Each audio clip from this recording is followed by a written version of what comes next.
My country is one of the few nations that has mandatory military service. All able-bodied male citizens get tested, drafted and serve a certain time in the armed forces. Females can volunteer. Having said that, naturally army service isn't for everyone, excluding the medically accepted psychological and physical reasons. There is also a sizable number of people who for one reason or another simply don't want to. Those people can join civil protection, which is much more laid back. If someone is declared double unfit for military and civil protection, they simply have to pay some of their income every year to make up for it. I was a long time ago in charge of a company in recruit school. In general, most young men simply accept military service as their citizen duty. They come, serve their time and then leave, always with a new set of skills, often with new friends for life and mostly with better fitness and discipline. If someone is into it and wants to rise up the ranks, it's like the cherry on top.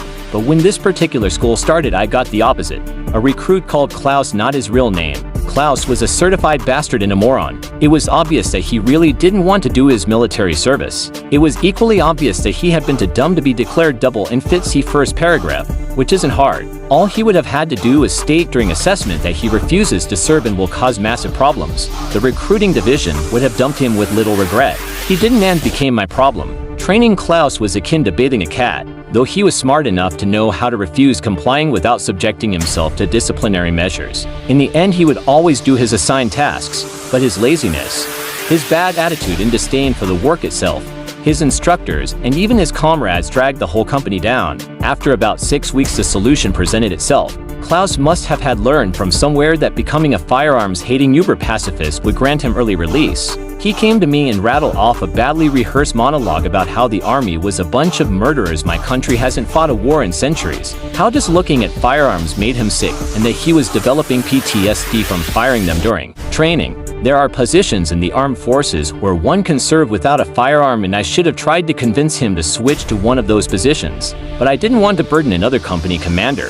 I wanted Klaus gone, but at the same time I wanted to have the ammo for payback, just in case the opportunity presented itself. I had Klaus write his thoughts down and sign the papers. Then I condensed it all into a single sheet and had him sign that one as well. Klaus was then put on cleaning duty until the personnel division decided 1 week later that he wasn't worth the squeeze. Klaus was declared double unfit and rejoined First Civ Div. It would come back to bite him later. Military service no longer occupies the same position within my country's society as it did 50 years ago, but some employers still place value on it. One of them is the police. Military service for males is no longer required to become a police officer, but the police will be very curious about the reasons you didn't serve. If you were declared unfit during assessment, it is fairly easy to simply put it down to you being young and immature. But getting kicked during basic training is a whole different story. 1 year after Klaus had left, a police agency contacted us. Klaus had applied to them and they were curious to know why he left.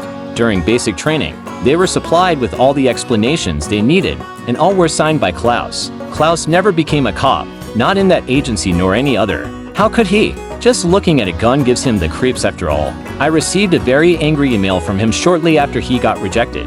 I contemplated writing him back, but then realized that I was fresh out of pity.